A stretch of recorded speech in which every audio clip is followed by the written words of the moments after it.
ओम शांति।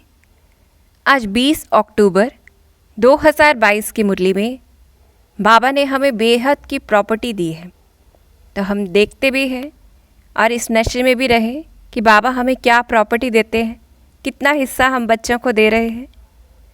तो बाबा कहते हैं परम पिता परमात्मा जो सभी आत्माओं का बाप है, जो ब्रह्मांड का मालिक है लेकिन सृष्टि का मालिक नहीं बनता है। क्रिएटर है, बाबा सृष्टि का क्रिएटर है लेकिन उस क्रिएशन का मालिक नहीं है। मालिक है रचने के लिए, बाबा रचते हैं मालिक बनकर लेकिन उसका मालिक नहीं बनते हैं। स्वर्ग का मालिक तो तुमको ही बनाते हैं। भल पिता हूँ परंतु मालिक नहीं बनता हूँ, तुम बच्चों को बनाता हूँ। तुमको लायक बनाए नई सृष्टि रचवाकर उनका मालिक बनाए, मैं रिटायर हो जाता हूँ। तो हम देखें ऐसा पिता जो सब कुछ करके और फिर रिटायर हो जाते हैं, बाबा उसमें कोई हक नहीं लेते। अब प्रॉपर्टी में आधा हिस्सा तो हमें मिल गया कि हमें स्वर्ग की बादशाही मिल गई, तो क्या परम धाम की प्रॉपर्टी बाबा रख लेते हैं? ऐसा कुछ होता है? तो इस पर बाबा क्या कहते हैं हम बच्चों को कि तुम ब्रह्मांड के भी मालिक कहलाएंगे क्योंकि तुम ब्रह्मांड के मालिक के बच्चे हो। तो हम देखें ये वंडर, जब परम धाम में हो तो ब्रह्मांड के मालिक हो, फिर तुम सृष्टि के मालिक बनेंगे। तो बाबा हमें पूरी प्रॉपर्टी देते हैं और अपने लिए कुछ नहीं रखते। और बाप का त्याग भी कैसा है कि इतना बड़ा बेहद का मालिक इस हद के शरीर में आकर बैठते हैं सर्विस करने के लिए। इनको आना ही है पतित शरीर में और पतित दुनिया में। बाबा पतित शरीर में पतित दुनिया में आते और हमें बेहद की प्रॉपर्टी देते। तुम बच्चों को पतित से पावन बनाए, स्वर्ग का मालिक बनाए, फिर मैं चला जाता हूँ। तो बाबा कितना निरअहंकारी निर्माण। बाप का काम है बच्चों को सिर पर चढ़ाना। बाप सेवाधारी है, बच्चों को सब कुछ देकर चला जाता हूँ। तो हम इसको सोच कर देखें कि दुनिया जो गाती है कि हम तुम्हारे चरणों की धूल हैं या और चीज़ें कहती, यहाँ भगवान हमारे लिए कितना निर्माण और निरअहंकारी होकर कहते कि मैं तो सेवाधारी हूँ। तो ऐसे बाप राज्य नहीं करते हैं, रचयिता है, हम ही राज्य लेते हैं और गवाते हैं। तो ऐसे बाबा के लिए हमें क्या करना चाहिए ये सोचना है। जैसे बाप कुर्बान जाते ऐसे हम उसे बच्चा बनाकर कुर्बान जाए। फिर बाबा ने हमें खुशी की बहुत सी पॉइंट्स दी हैं कि तुम हो संगम युगी ब्राह्मण, ब्रह्मा वंशीय ब्राह्मण। प्रैक्टिकल में इस समय हम प्रैक्टिकल में हैं। दुनिया वाले तो ब्राह्मण खुद को वैसे कहते हैं। और इस समय तुम पुजारी से पूज्य बन रहे हो। तुम माताओं को भारत माता शक्ति अवतार कहा जाता है। तो हम सोच कर देखें कि बाबा ने कैसे हमें नीचे से सिरताज बना दिया है कि जो माताएं खुद को साधारण समझती थी अब क्या कहती हैं कि हम शिव शक्ति हैं। तो ये परमात्म जादू है। फिर शिव बाबा ने इस संगम युग में अवतार लिया है, तुमको अपना बच्चा बनाया है। तो हम इस खुशी में रहें कि इतनी सारी लोगों में बाबा ने किसे चूज़ किया। तुम्हारा ही हीरो पार्ट है।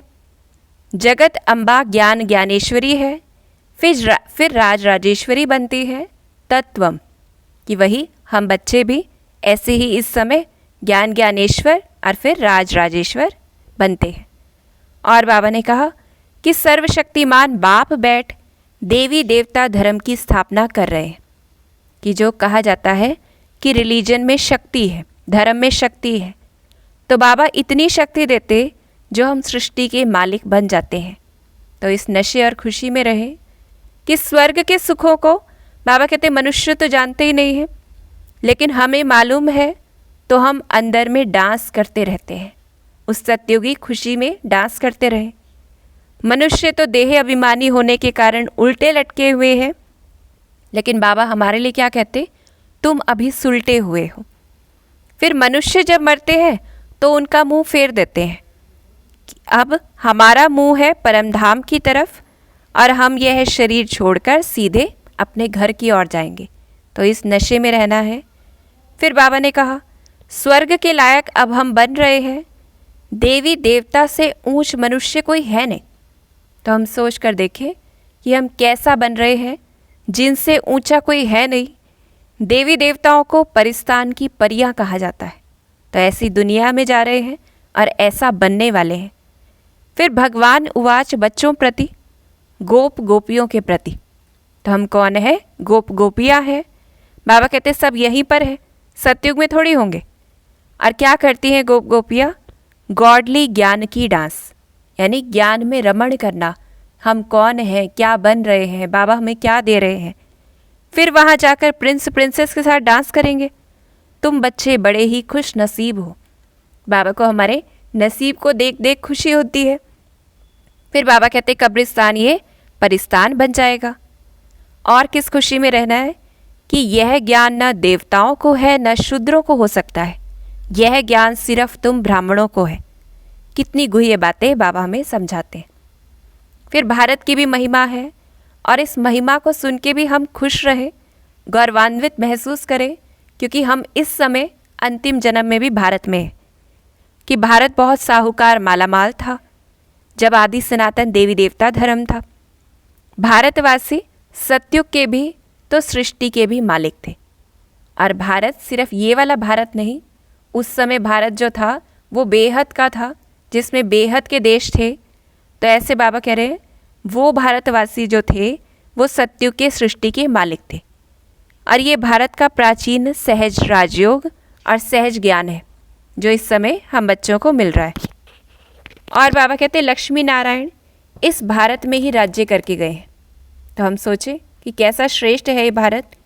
ये वर्ण जो है कि वर्ण कौन से हैं? ब्राह्मण, देवता, क्षत्रिय, वैश्य, शूद्र। ये भी भारतवासी देवी देवता धर्म वालों के हैं। पिछाड़ी वालों के कोई धर्म नहीं होते कि पिछाड़ी वाले होके ये सब वर्णों में नहीं आएंगे, बाद वाले जो आत्माएं हैं। और बाबा कहते सृष्टि का राज्य लेना और गंवाना ये भी भारतवासियों का ही खेल चलता है। और ये दिल्ली परिस्तान थी, परियों का स्थान था। तो हम सोच कर देखें ऐसी दुनिया में, या ये कहें ऐसे देश में हम इस समय भी हैं। अब क्या है जो दुनिया जानती नहीं है उसको हमें देखना है, और हम जिसे जानते हैं इसको याद रखना है। तो बाबा कहते शिव निराकार है, ब्रह्मा विष्णु शंकर आकारी है, और लक्ष्मी नारायण सीताराम जगत अम्बा जगत पिता है साकार। ये एक विशेष पॉइंट है जो बाबा कह रहे हैं ब्रह्मा विष्णु शंकर ये आकारी हैं, कि सूक्ष्म वतन में ब्रह्मा है और यहाँ पे हम क्या कहेंगे प्रजापिता ब्रह्मा है। ऐसे विष्णु जो है जो लक्ष्मी नारायण का कंबाइंड स्वरूप है, वो सूक्ष्म वतन में है लेकिन लक्ष्मी नारायण के रूप में इस दुनिया में। और शंकर जो हम जानते ही हैं कि उसका कोई स्थूल ऐसे शरीर नहीं है। फिर भारत स्वर्ग था, लक्ष्मी नारायण का राज्य था, और लक्ष्मी नारायण के राज्य को 5000 वर्ष हुए, सीताराम को 3750 वर्ष हुए। ये सब बातें कौन जानते हैं? हम ब्रह्मा मुखवंशी ब्राह्मण ही जानते हैं जो कुलभूषण हैं। बाबा कहते दुनिया में तो सारे बुद्धिहीन हैं, अंधकार में है। और मनुष्य को तो ये भी नहीं पता कि सतयुग को कितने वर्ष हुए, वो तो अरब वर्ष कह देते हैं। फिर उन्हों को समझाना है कि एक है लौकिक बाप और दूसरा है पारलौकिक बाप, कि दुनिया वाले नहीं जानते, हम भी नहीं जानते थे, तब हमें उन्हें भी बताना है। बेहद का बाप नई दुनिया का रचयिता है, और कैसे वो नया घर बनाते हैं, नई सृष्टि बनाते हैं, ये भी सिर्फ हम ही जानते हैं। फिर ये भी वंडर है कि जो देवताओं की महिमा है सर्वगुण संपन्न 16 कला संपूर्ण, बाबा कहते ये महिमा और किसी धर्म वाले की नहीं है, कि दूसरे धर्म स्थापक भी धर्म बनाते हैं, अलग अलग धर्म में आए, उन्होंने क्रिएट किया, लेकिन फिर भी उनकी ऐसी महिमा कभी नहीं होती। तो ऐसे हमें याद रखना है कि देवी देवता धर्म किसने स्थापन किया, ये भी हमें बताना है। फिर वो कलयुगी ब्राह्मण कहते हैं कि हम प्रजापिता ब्रह्मावंशी हैं, परंतु वो जानते ही नहीं कि ब्रह्मा कब आए, और इस समय हम प्रैक्टिकल में ब्रह्मावंशी बनते हैं, तो ये भी समझाना है। फिर शास्त्रों में महाभारत दिखाते, युद्ध का मैदान दिखाते, कृष्ण का नाम डाल देते हैं, लेकिन इस समय हम जानते हैं कि बाबा शिव बाबा ब्रह्मा के रथ में प्रवेश होते हैं, और जीत किस पर पहनाते हैं? माया के ऊपर जीत पहनाते हैं। और इस युद्ध में अर्जुन को यानी ब्रह्मा बाबा को भी खड़ा करते, और साथ में हम सभी बच्चों को भी खड़ा करते हैं। फिर हम स्वर्ग के मालिक बनते, लेकिन वो लोग क्या कहते हैं, सिपाहियों को कह देते हैं ऐसी बात। फिर जगदम्बा के 84 जन्मों की बायोग्राफी भी हम बता सकते हैं और शिव बाबा की बायोग्राफी भी बता सकते हैं कि दुनिया वाले तो सर्वव्यापी आदि कहते, लेकिन अब हमें समझाना है। फिर भारत में जो बाबा कहते देवी देवता धर्म के थे, वो अंत में आकर यहाँ पे आ जाते हैं, यानी इसी दुनिया में वापस आ जाते हैं। तो ये भी बात हमें बतानी है।